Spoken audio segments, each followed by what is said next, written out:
धरूं चरण में शीस, ज्ञान भक्ति मोह दीजियो, परम पुरुष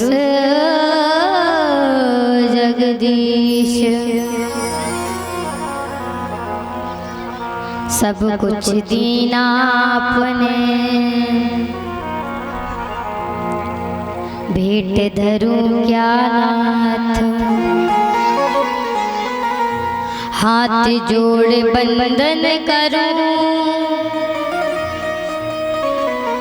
सो धरूं चरण में माथ। बोले बाके बिहारी लाल की जय, श्री राधा रानी सरकार की। जरा और धीरे से बोलिए श्रीमद् भागवत महापुराण की। जरा और धीरे से बोलिए राधा रानी सरकार की। भैया जमाना ही उल्टा है, अगर तेज बोलो तो बोलेंगे ना, और धीरे बोलो तो उच्च स्वर पर जयकारा लगाएगा।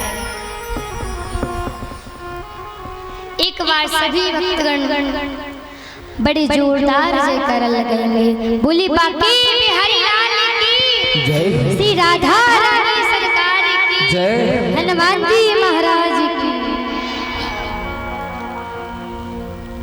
परम मंगलमय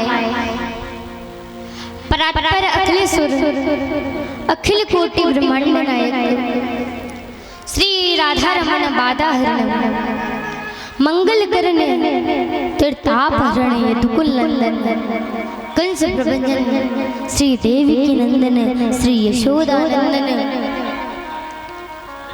श्री वसुदेव नंदन श्री वृंदावन बिहारी लाल जी के चरणों में मेरा कोटि कोटि प्रणाम। इस कथा के रसिया श्री हनुमान जी महाराज के चरणों में मेरा कोटि कोटि नमन। किशोरी श्री राधा रानी जी के चरणों में मेरा कोटि कोटि नमन। हमारी कुल देवी माँ हिंगलाज देवी जी के चरणों में मेरा कोटि कोटि वंदन, कोटि कोटि प्रणाम।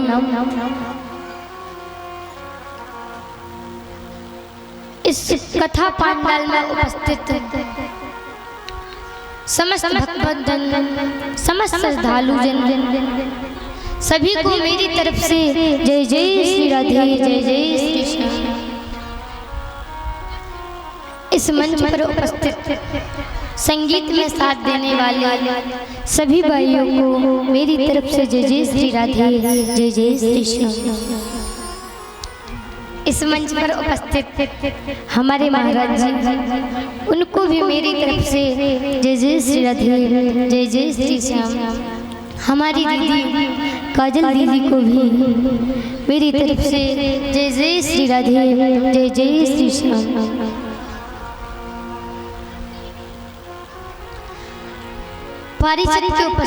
पारिचित की जगह पर उपस्थित हमारी माता जी एवं हमारे भैया जी, उनको भी लक्ष्मी किशोरी जी की तरफ से जय जय श्री राधे, जय जय श्री श्याम। आए हम सही भक्तगण आज की सप्तम दिवस की विराम दिवस की कथा की ओर चलेंगे। उसके पहले सभी लोग प्रभु नाम संकीर्तन करेंगे। सभी लोग अपनी हस्ती को भुलाकर मस्ती में नाचते हुए, घूमते हुए बड़े प्रेम से प्रभु नाम संकीर्तन करेंगे। तत्पश्चात हम सभी लोग आज की पावन कथा को श्रवण कर अपने जीवन को धन्य बनाएंगे।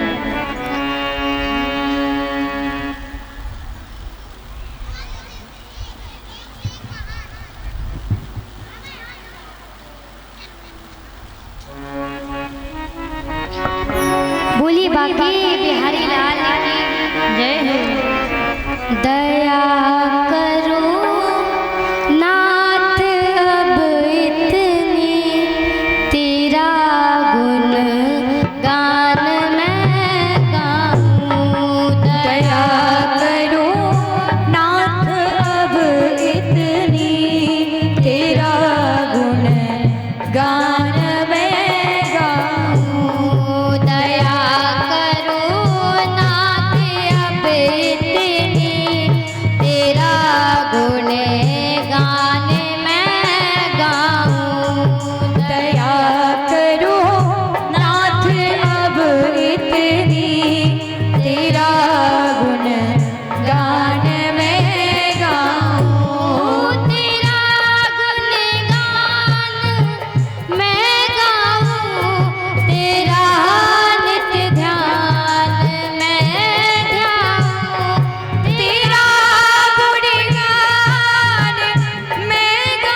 सरस मेरी न कविता है, सरस मेरी कृपा करो नाथ अपना लो, कृपा करो नाथ अपना लो, तेरा गुणगान मैं गाऊं, दया करो नाथ अब इतनी, तेरा गुणगान मैं गाऊं।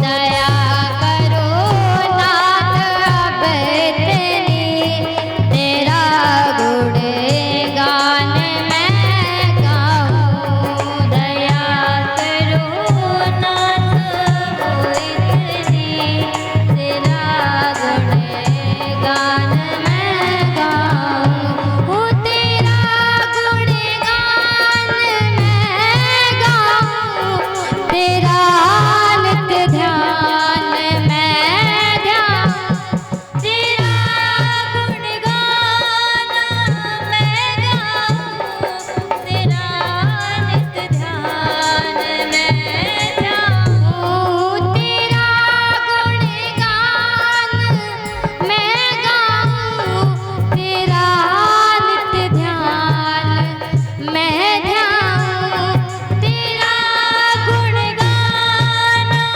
मैं गाऊं, तेरा निस ध्यान मैं ध्याऊं। कृपा करो नाथ अपना लो, कृपा करो नाथ अपना लो, तेरा गुणगान मैं गाऊं, कृपा करो नाथ अब इतनी, तेरा गुणगान मैं गाऊं। सभी लोग ताली बजाते हुए जय हो।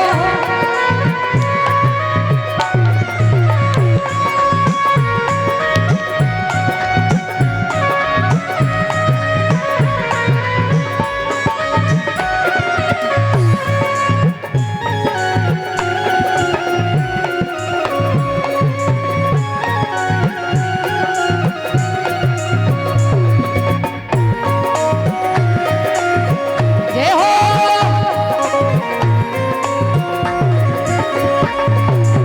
जय हो।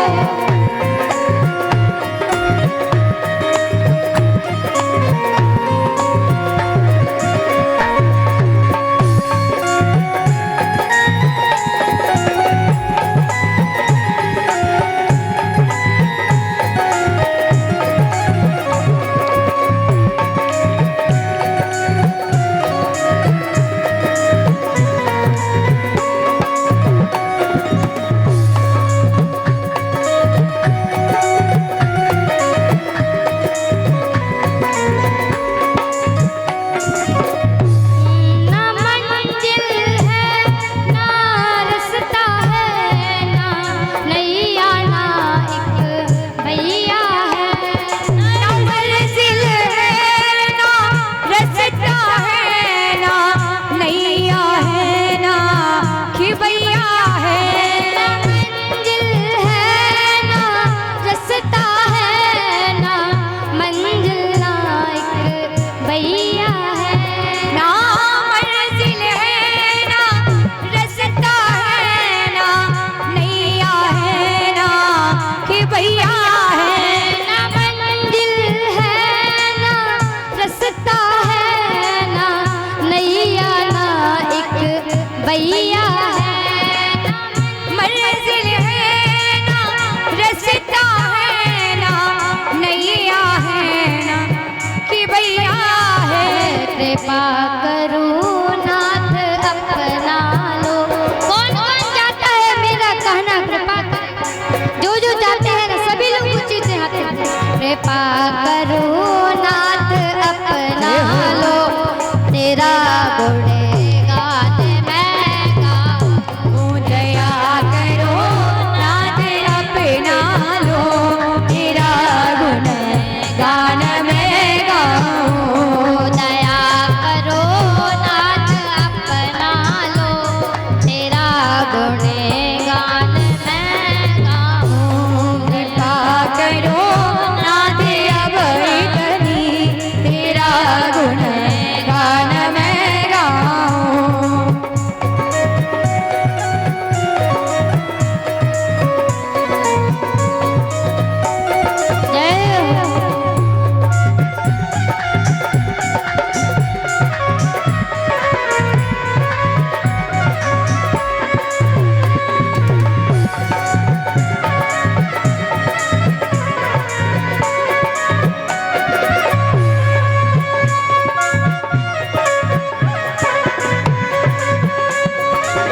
न कविता है सरस मेरी, न बाड़ी है सरस मेरी, न कविता है सरस मेरी, न बाड़ी है सरस मेरी, न कविता है सरस मेरी, न बाड़ी है सरस मेरी, न कविता है सरस मेरी।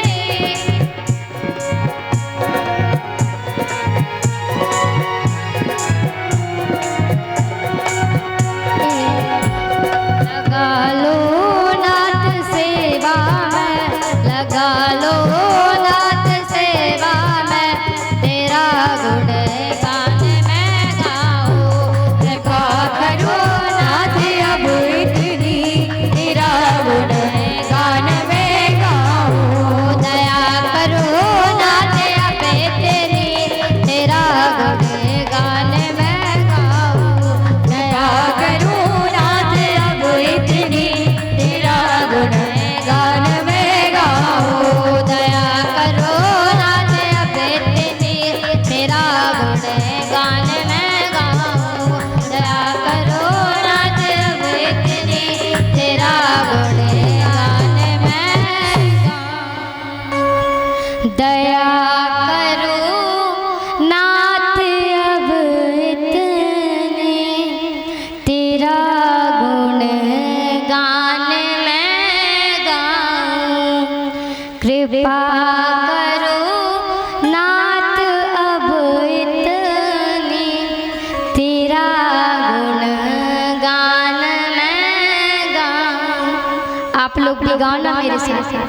दया करो नाथ अब इतनी, गाओ ना। दया करो, पीछे वाले भी गाओ, सभी लोग गाएंगे। दया करो नाथ अब इतनी। देखो भैया और मैया, आज विराम दिवस है, आज लास्ट दिन है ना कथा का। आज और आप लोग राधे राधे बोल लो, गा लो और नाच लो। कल से हम आप सभी को कतई परेशान नहीं कर रहे, केवल एक दिन और। एक दिन क्या, 3 घंटे और। 3 घंटे तो मेरा साथ दे सकती हो ना मैया, दे सकती हो ना, तो गाओ ना। दया करो नाथ अब इतनी,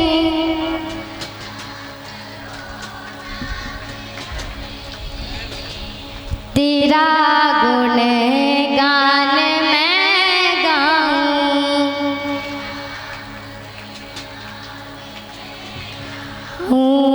कृपा करो नाथ अब इतनी,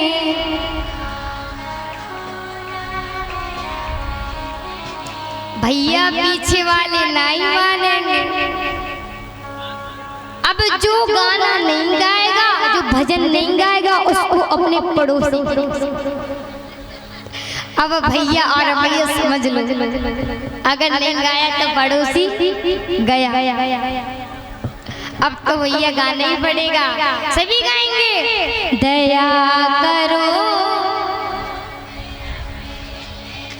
थोड़ा ऊंचा गाओ, हमें थोड़ा कम सुनाई देता, आवाज नहीं आ रही। दया करो तेरा गुणगान मैं, तेरा गुणगान मैं गाऊं। ये हुई ना बात, ऐसे गाया करो आप लोग। हम जब तक राधे राधे नहीं बोलेंगे, जब तक हम भजन नहीं गाएंगे, तब तक मेरा ठाकुर, मेरा कन्हैया कैसे सुनेगा। कितना बढ़िया भजन लिखा गया है। दया करो नाथ अब इतनी, तेरा गुणगान मैं गाऊं। पता है जब मेरा ठाकुर, जब मेरा कन्हैया, जब मेरा कृष्ण कृपा करेगा ना, तभी हम राधे राधे बोल सकते, तभी हम भजन गा सकते। जब तक मेरे ठाकुर की कृपा नहीं होगी तब तक हम भजन सत्संग राधे राधे नहीं बोल सकते। आपको मैंने पहले दिन बताया था कि भागवत जी में लिखा है जो वक्ता होता है ना, आप सभी लोग समझते होंगे कि मैं आपको कथा सुना रही हूँ, और जो श्रोता होते हैं आप सभी लोग सोच रहे होंगे कि मैं कथा सुन रहा हूँ, मैं कथा सुन रही हूँ। परंतु भागवत जी में लिखा है जो वक्ता होता है ना, जो वक्ता। अच्छा, आप सभी ने बांसुरी को देखा होगा, देखा है ना बांसुरी को? बांसुरी कैसे होती है? मुरली जो हमारे ठाकुर जी लिए रहते हैं। बांसुरी कैसे होती है? खाली होती है ना एकदम, उसमें कुछ होता है? बताओ, उसमें कुछ होता है? नहीं होता, एकदम खाली होती है। अगर उसमें कुछ होता है तो केवल छिद्र होते हैं, छिद्र। और हमारे शास्त्रों में बताया गया है जिस चीज में, जिस वस्तु में छिद्र होते हैं उसे दूषित माना गया है। पर मेरे ठाकुर, पर मेरे बिहारी जी जब उस मुरली को अपने अधरों पर रखते हैं तो वो मुरली भी मीठी मीठी तानों में बजने लगती। महाराज ठीक उसी प्रकार हम वक्ता और श्रोता ठाकुर जी की तरह, मुरली की तरह हैं। मैं हूँ ना, जब मेरा बिहारी जी, जब मेरे ठाकुर जी मुझ पे फूंक मारते हैं तो मैं भी मीठी मीठी तानों की तरह बजने लगती हूँ। इसलिए मैया और भैया देखो, आज विराम दिवस है। आज से ही नहीं, आपको जब मैं यहाँ से चली जाऊंगी ना तो आप लोग माला लेंगे, भगवान का भजन करेंगे। मानती हूँ आप सभी को ज्यादा समय नहीं मिलता होगा, परंतु आप केवल 5 मिनट तो निकाल सकते हैं ना भजन करने के लिए। केवल 5 मिनट अगर आपने 5 मिनट ही मेरे ठाकुर का, मेरे कृष्ण का भजन सच्चे हृदय से कर लिया ना तो आपका कल्याण हो जाएगा। महाराज सुखदेव जी कहते हैं, हे राजन परीक्षित, कल की कथा में आप सभी ने श्रवण किया कन्हैया जी का विवाह हमारी मैया रुक्मणी जी के साथ हुआ। हमारी कन्हैया जी रुक्मणी जी को भगा कर आए थे, क्योंकि जो रुक्मणी जी थी वो कन्हैया से मन ही मन बड़ा प्रेम करती थी। आगे वर्णन आता है, जो रुक्मणी मैया जी थी ना, रुक्मणी मैया जी के एक पुत्र हुआ जिसका नाम पड़ा प्रद्युम्न। महाराज प्रद्युम्न का जन्म हुआ, सुप्रसूति गृह से एक सम्रासुर नाम का राक्षस था। वो कन्हैया के बेटा प्रद्युम्न को उठा ले।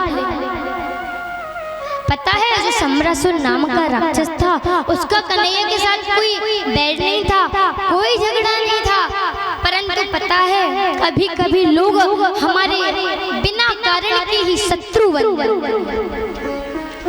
आपने देखा होगा, पता है क्यों शत्रु बन गए? अभी तो महाराज इसके पास खाने को भी नहीं था, कभी ये गलियों में भीख मांगा करता था, परंतु आज इसके पास इतनी धन आ गया, इतनी दौलत आ गई कि ये तो लोगों को भी दान करता है।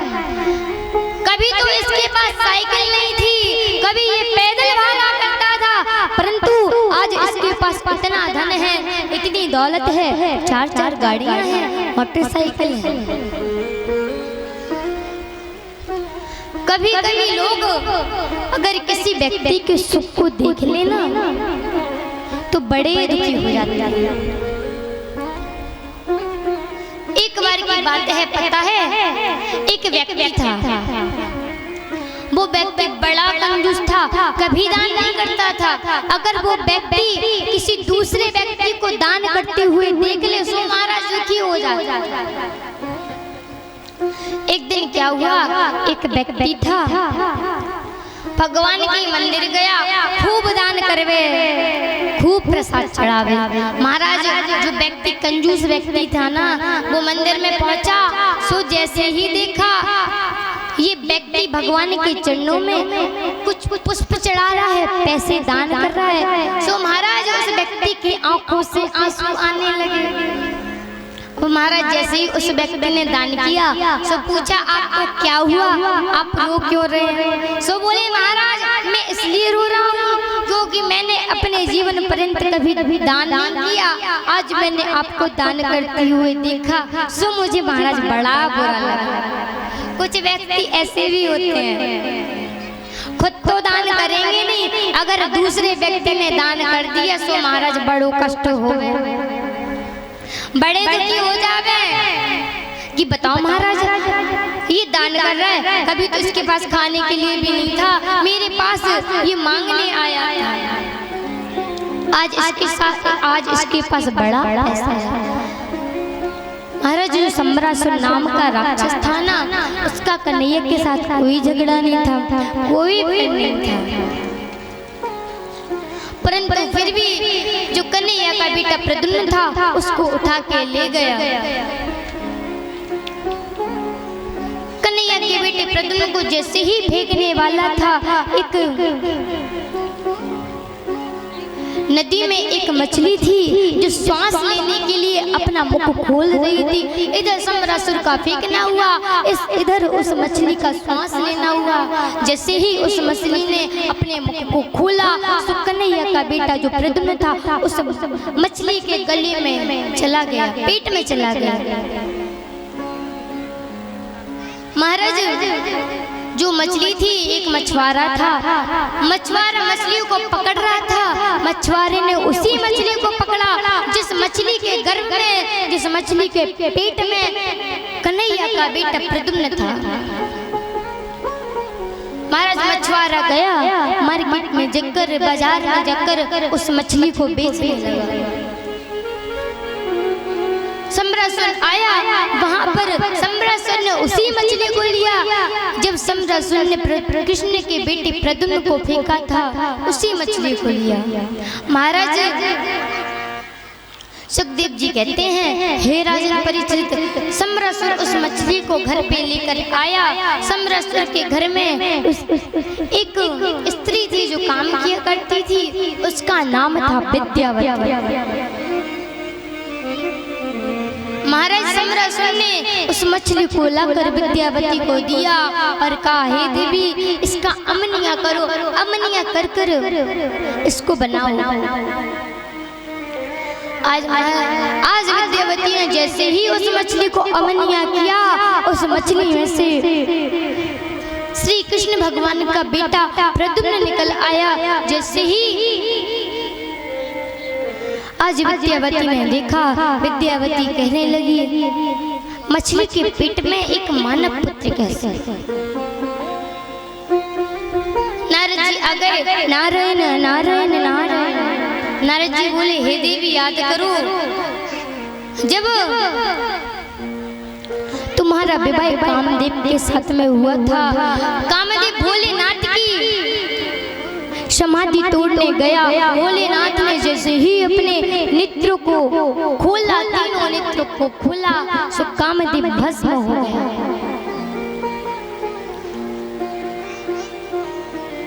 जब शिव तीसरा नयन उघारा, निर्खत काम भयो जरी छाया। जब भोलेनाथ ने अपने तीसरे नेत्र को खोला, तो महाराज कामदेव को भस्म होना पड़ा। आज विद्यावती को याद आया, हाँ महाराज ये मेरे पति कामदेव है। नारद भगवान विद्यावती से कहते हैं, विद्यावती अब तुम्हें अपने पति की सेवा करनी है, और याद रहे तुम्हारे जो सम्रासुर है ना, उसको पता नहीं चलना चाहिए, उससे छुपकर अपने पति की सेवा करो।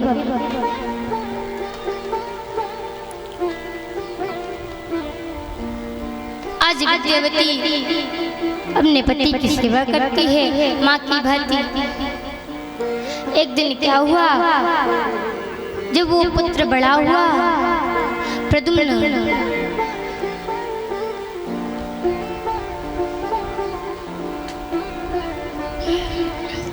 महाराज आज जब प्रद्युम्न बड़ा हुआ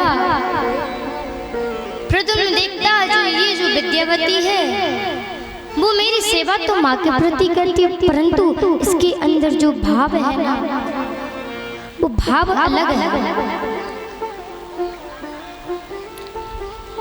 आज प्रद्युम्न महाराज ने विद्यावती से पूछा, हे देवी तुम मेरी सेवा तो माँ की तरह करती हो, परंतु मुझे तुम्हारे अंदर भाव अलग लगता है।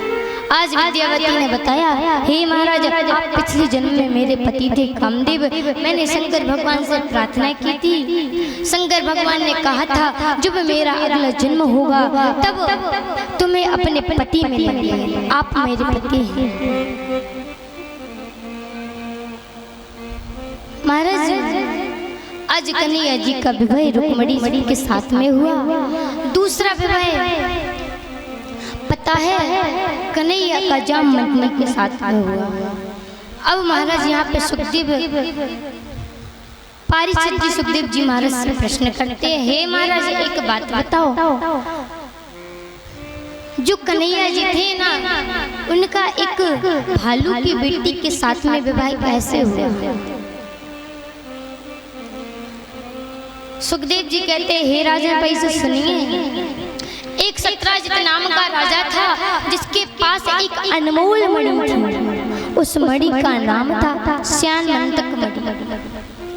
जो मणि थी वो पता है 2 क्विंटल सोना रोज दिया करती थी। एक दिन सत्राजित नाम का राजा कन्हैया के पास आया, उस मणि को लिए हुए थे।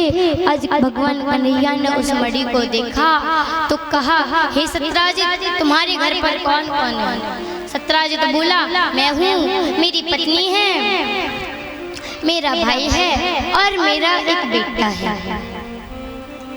भगवान कन्हैया बोले, हे सत्राजित जो तुम्हारे पास ये अनमोल मणि है ना इसको मुझे दे दो, तुम्हारे घर में तो केवल 3.5 लोग हैं, तुम्हें इतनी अनमोल मणि का क्या करना है? सत्राजित बोला, हे कन्हैया मैं तुम्हें अपनी मणि नहीं दूंगा। भगवान कन्हैया बोले, क्यों ना दोगे? बोला, मैं क्यों दूं? भगवान कन्हैया बोले, ठीक है मत दो, मैं तुमसे कोई जबरदस्ती नहीं कर सकता। सत्राजित अपनी मणि को लेकर चला गया। सत्राजित का जो भाई था प्रसेन, महाराज प्रसेन ने उस मणि को एक खिलौना समझा। उस मणि को अपने गले में धारण करके जंगल की ओर चला गया शिकार करने के लिए। आज महाराज प्रसेन शिकार करने के लिए गया, एक शेर ने हमला कर दिया। जो मणि थी वो मणि गिर गई और प्रसेन की मृत्यु हो गई। वहां पे जामवंती जी रहा करते थे। जामवंती जी की बेटी थी जामवंती। आज जामवंती ने देखा तो जामवंती ने उस मणि को खिलौना समझकर उठा लिया, उस मणि से खेलने लगी। आज सुबह होते ही सत्राजित को पता चला कि जो मेरी अनमोल मणि थी वो मणि गायब हो गई। सत्राजित समझ गया